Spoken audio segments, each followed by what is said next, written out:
आज देखिए इतनी धूप है कि नहीं, आप अपने आप को गला रहे हैं।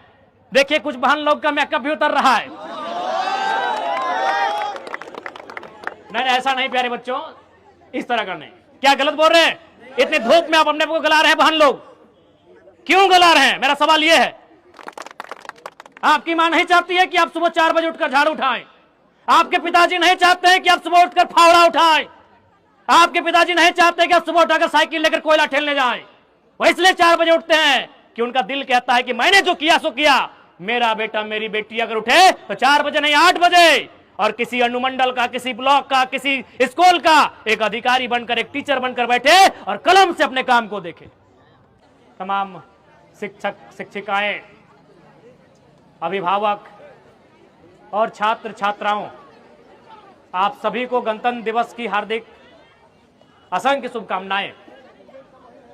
आज बड़े हर्ष उल्लास के साथ, उमंग के साथ पूरे राष्ट्र में गणतंत्र दिवस मनाया जा रहा है। लेकिन आज हमें जानने की आवश्यकता है, जानने के साथ साथ अनुकरण करने की आवश्यकता है कि गणतंत्र का अर्थ क्या है, किन परिस्थितियों में भारत देश में गणतंत्र की व्यवस्था की गई थी, किन परिस्थितियों में भारत देश स्वतंत्र हुआ था। तो ये सर्वविदित है, आप सभी जानते हैं कि गुलामी की एक लंबी दास्तां को हमने देखा था। हमने यानी हमारे देश ने, हमारे पूर्वजों ने वो दास्तां यूनानियों से लेकर, तुर्क मंगोली से लेकर, मुगल से लेकर अंग्रेजों के कालखंड तक हमने देखा। और जब भारत को स्वतंत्र किया गया, जब भारत को आजाद किया गया, तो उस समय जो उस समय देश के फ्रीडम फाइटर थे, उनके जहन में एक ही सवाल था कि आजाद तो हम हो चुके हैं, लेकिन ये आजादी टिकेगी कैसे? ये आजादी टिकेगी कैसे? क्योंकि हम लोग विभिन्न धर्मों में बटे हुए लोग हैं, विभिन्न संप्रदायों में बटे हुए लोग हैं, विभिन्न प्रकार की बोलियां बोलते हैं, विभिन्न प्रकार के देवी देवताओं में आस्था रखते हैं। यानी हमारे ईश्वर एक नहीं, हमारी भाषा एक नहीं, हमारी बोली एक नहीं, हमारा पहनावा एक नहीं, हमारा रहन सहन एक नहीं, हमारा खान पान एक नहीं, हमारे बात करने का लहजा एक नहीं, हमारी संस्कृति एक नहीं। तो हम एक कैसे रहेंगे? ये सबसे बड़ी चुनौती थी आजाद भारत में। तो उस चुनौती से निपटने के लिए भारत देश के विद्वानों ने यह तय किया कि भारत देश में संविधान का रूप दिया जाएगा, एक लोकतंत्र, एक गणतंत्र की व्यवस्था की जाएगी, और वही इन चुनौतियों का सामना करेगा, वही इन चुनौतियों को एक सूत्र में बांधने का काम करेगा, जिसे हम गणतंत्र कहते हैं। प्यारे बच्चों, गणतंत्र की परिभाषा हमें किताबों में पढ़ने, किताबों की लंबी लंबी लाइनों में नहीं, उस नाम में छुपा है। गणतंत्र का मतलब क्या है? गण यानी लोग, गण मतलब क्या? लोग। कोई इसे गणतंत्र कहता है, कोई जनतंत्र कहता है, कोई लोकतंत्र कहता है, कोई प्रजातंत्र कहता है। गण का मतलब लोग, जन मने लोग, प्रजा मने लोग, और लोक मने लोग, तंत्र मने ताकत। यानी जिस राष्ट्र में जनता के हाथ में ताकत हो, उसे ही गणतंत्र भारत कहते हैं। आज हमारे हाथ में ताकत है, तो कल किसके पास था? आप सभी जानते हैं, राजा की तलवारों में ताकत थी। जिसने राजा से आंख मिलाई, इसकी आंखें निकाल लो। जिसने राजा के फैसले के खिलाफ बोला, इसकी जबान काट लो। जिसने राजा के खिलाफ जाने का काम किया, इसका सर कलम कर दो। यानी ताकत कहां थी? तलवारों में थी। तलवारों के जोर से लोग बोल नहीं पाते थे। फिर अंग्रेजों का काल आया, ताकत कहां थी? अंग्रेजों के गोला में, बारूदों में ताकत थी। जिसने अंग्रेज की नीतियों की आलोचना की, जिसने अंग्रेजों की नीतियों का विरोध किया, उसे गोले में बांधकर उड़ा दिया गया। यानी ताकत तलवार से होकर तोप बंदूक तक आ गई, और आज एक आम व्यक्ति के हाथों तक आ गई, उसे ही गणतंत्र कहते हैं। आज आपके हाथों में ताकत है, आज इस कलम में ताकत है, आज आपके इस हाथ में जो उंगली में ये ब्लू रंग की स्याही लगाकर आप वोट करने जाते हैं, उस वोट में ताकत है। तो साफ शब्दों में गणतंत्र का मतलब, जहां गण के हाथों में ताकत हो, उसे ही गणतंत्र कहते हैं। पुनः आप सभी को गणतंत्र दिवस की शुभकामनाएं। और ये गणतंत्र है, गणतंत्र यानी समानता, गणतंत्र यानी सबको समान अवसर, गणतंत्र यानी सबको मौका। ये मौका ही था कि अखबार बेचकर अपनी जीविका का उपार्जन करने वाले शख्स एपीजे अब्दुल कलाम इस देश के सर्वोच्च रहनुमा बन के सामने आए। ये गणतंत्र की ताकत है। चाय की केटलियों में चाय बेचने वाला शख्स नरेंद्र मोदी प्रधान सेवक बन के सामने आए, ये गणतंत्र की ताकत है। आज आपके बीच यही प्रण लेने की आवश्यकता है कि इस गणतंत्र की खूबसूरती को कैसे हम बचाएं, इस संविधान के मूल्यों का सम्मान कैसे हो, ये हमारे पास एक सवाल रहेगा। इसलिए जितने भी छात्र छात्राएं विशेषकर आपको संदेश देंगे, बड़ा ही सुंदर एनसीसी के भाई बहनों ने अपना प्रदर्शन किया। उन्हें देखकर तो बिल्कुल भी नहीं लगा कि झारखंड कॉलेज की छात्र छात्राएं हैं, ऐसा देखकर लगा कि मानो आईएएस आईपीएस की भट्टी में तपकर तैयार हुए छात्र छात्राएं हैं। और यही कॉलेज है। कॉलेज का एक मतलब अनुशासन भी होता है, जहां हम अनुशासन को सीखते हैं। कहावत है ना, discipline makes the nation great, अनुशासन ही राष्ट्र को महान बनाता है। तो ये कॉलेज की गलियां ही हैं, ये कॉलेज की पगडंडियां ही हैं, जहां आप अपने गुरुजनों के सानिध्य में, उनके संरक्षण में अनुशासन को सीखेंगे, ज्ञान अर्जन करेंगे, अपने आप को विवेकवान बुद्धिमान बनाकर इस विद्यालय से, इस महाविद्यालय से आप बाहर जाएंगे। इसलिए छात्र छात्राओं, प्यारे बच्चों, आप सभी को हमारा यही संदेश रहेगा। और साथ में, चूंकि डुमरी और तोपचांची विशेष दूरी नहीं है, एक ही भौगोलिक क्षेत्र है। चूंकि आज 26 जनवरी की एक उमंग होती है, ललक होती है।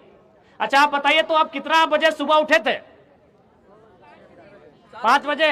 अरुण के बजे उठले? अली 5 बजे उठे होंगे।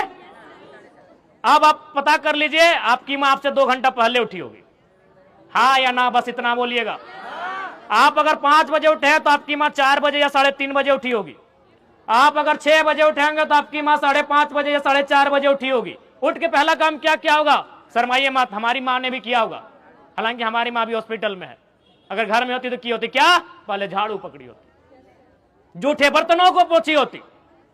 गलत बोल रहे हैं? यानी आपके उठने से 2 घंटा पहले आपकी मां उठती है, उठकर सबसे पहले हाथों में झाड़ू थामती है। क्यों मालूम है? न उसका भी दिल कहता है कि मेरी बेटी जब बड़ी हो जाए तो 4 बजे नहीं 8 बजे उठे और झाड़ू नहीं कलम थामकर किसी ऑफिस में बैठकर अपना काम संभाले। इस बात को याद रखिएगा प्यारे बच्चों।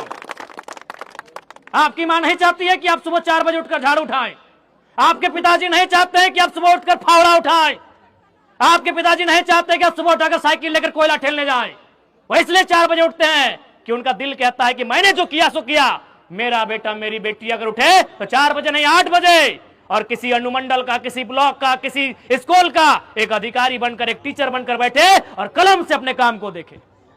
अभी आपको तय करना है, अभी आपको तय करना है भैया, ये तय आपको करना है कि आप उनकी इस मेहनत का, उनके इस संघर्ष का क्या मूल्य देने जा रहे हैं, ये आपको तय करना है। आज देखिए इतनी धूप है कि नहीं, आप अपने आप को गला रहे हैं। देखिए कुछ बहन लोग का मेकअप भी उतर रहा है। नहीं ऐसा नहीं प्यारे बच्चों, इस तरह का नहीं। क्या गलत बोल रहे हैं? इतनी धूप में आप अपने आप को गला रहे हैं बहन लोग, क्यों गला रहे हैं? मेरा सवाल यह है। आप अपने आप को तपा रहे हैं, क्यों तपा रहे हैं? मेरा यह सवाल है। आपने उस विषय में तो हंस दिया जब हमने कहा मेकअप उतर रहा है। मेरा वो विषय नहीं है, मेरा यह विषय है कि आप अपने आप को तपा क्यों रहे हैं, आप अपने आप को गला क्यों रहे हैं? इसलिए कि जब इस भट्टी से, इस महाविद्यालय की भट्टी से आप तप कर, गल कर, जब निखर कर बाहर आए तो काबिल होकर आए। क्या गलत बोल रहे हैं? देखो प्यारे बच्चों, यदि आपको पढ़ने में मन नहीं कर रहा है, यदि आपका मन कर रहा है कि हम दौड़ें, तो हम आपको कहेंगे आप दौड़िए, 4 घंटा दौड़िए, क्योंकि आप 4 घंटा पढ़ने आए हैं। 4 घंटा दौड़िए और झारखंड का नंबर 1 रनर बन के सामने आइए। यदि आपको गाने का मन कर रहा है, 4 घंटा प्रैक्टिस कीजिए और एक गीतकार बन के सामने आइए। यदि आपको लिखने का मन करता है तो एक लेखक बन के सामने आइए। मेरे कहने का मतलब है आप 4 घंटा 6 घंटा समय दे रहे हैं, जिस काम में समय दे रहे हैं उसका आपको एक्सपर्ट होना चाहिए। समय को आप गंवाने तो नहीं ना आए हैं, मौज मस्ती के उद्देश्य से नहीं ना आए हैं, आप कुछ पाने के उद्देश्य से आए हैं। इसलिए आपको मेरा यही संदेश होगा और इतना ही कहेंगे, सपने पूरे होते हैं प्यारे बच्चों, सपने पूरे होते हैं तभी तो आज आप पूरे, हमें लगता है आज झारखंड में नहीं करने तो कम से कम 1 लाख जगह झंडा फहराया गया होगा। कहीं मंत्री ने फहराया होगा, कहीं विधायक ने फहराया होगा, कहीं सांसद ने, तो कहीं डीएसपी एसपी ने, तो कहीं डीजीपी ने, कहीं डीसी ने। देखिए जरा मां तो हवाई चप्पल पहन के फहराने आया, कहीं नहीं होगा, चेक कर लीजिएगा, पूरे झारखंड में चेक कर लीजिएगा कि आपके डुमरी के विधायक हवाई चप्पल पहन के आए हैं। ये तो गनीमत एक रास्ता में टोजर तीनों बार नहीं, आज बढ़िया दिन है, कम से कम कुर्ता टो पहन लीजिए। ये हम इसलिए कह रहे हैं कि सपने पूरे होते हैं। आपके बीच, आपके जैसा आपके बीच का एक भाई आज इस राज्य के सर्वोच्च सदन का मेंबर बन के आया है। सर्वोच्च सदन समझते हैं ना, वहां कलम चलती है और इस राज्य में कानून बनता है। वहां कलम चलेगी तो आपके शिक्षकों का समस्या का समाधान होगा, वहां कलम चलेगी तो इस राज्य के डॉक्टरों का समस्या का समाधान होगा, वहां कलम चलेगी तो आपकी समस्या का समाधान होगा, वहां कलम चलेगी तो आपका एडमिशन का रेट घटेगा बढ़ेगा, वहां कलम चलेगी तो आपके स्कूल का ड्रेस भी बदल जाएगा, बदलेगा ना। तो हम उस हाउस का मेंबर हैं, उस हाउस का मेंबर है जहां से राज्य चलता है। और हम हैं कौन? आपके बीच का है। क्या हम कोई फरिश्ता हैं? आपके बीच का है। क्या हम में और आप में कोई अंतर है? नहीं, हम आपके जैसा है। बस हमने जो तपाया है, अपने आप को गलाया है, उसका रिजल्ट लेके आए हैं। मैंने भी अपने आप को तपाया है, मैंने भी अपने आप को गलाया है, और उस तपने का, उस गलने का ये परिणाम लेकर आया है कि मैंने अपने आप को तपाकर एक प्रयास किया है कि सोना बनकर सबके सामने आए। इसलिए समय का अभाव है। हमारी बातें अगर किन्हीं को तीखी लगे तो बुरा मत मानिएगा। बाकी आपको पुनः रिपब्लिक डे, गणतंत्र दिवस की हार्दिक शुभकामनाएं। हर्षोल्लास के साथ इस दिवस को मनाएं और अपने गुरुजनों का संदेश लेकर जाएं। पुनः आपको गणतंत्र दिवस की बहुत बहुत शुभकामनाएं। जय हिंद, जय भारत, जय झारखंड। और विद्यालय परिवार, प्राचार्य महोदय समेत तमाम शिक्षक शिक्षिकाओं का, टीचिंग नॉन टीचिंग स्टाफ सभी का धन्यवाद, जिन्होंने मुझे इस अभूतपूर्व कार्यक्रम में मुख्य अतिथि के लिए स्थान दिया। धन्यवाद।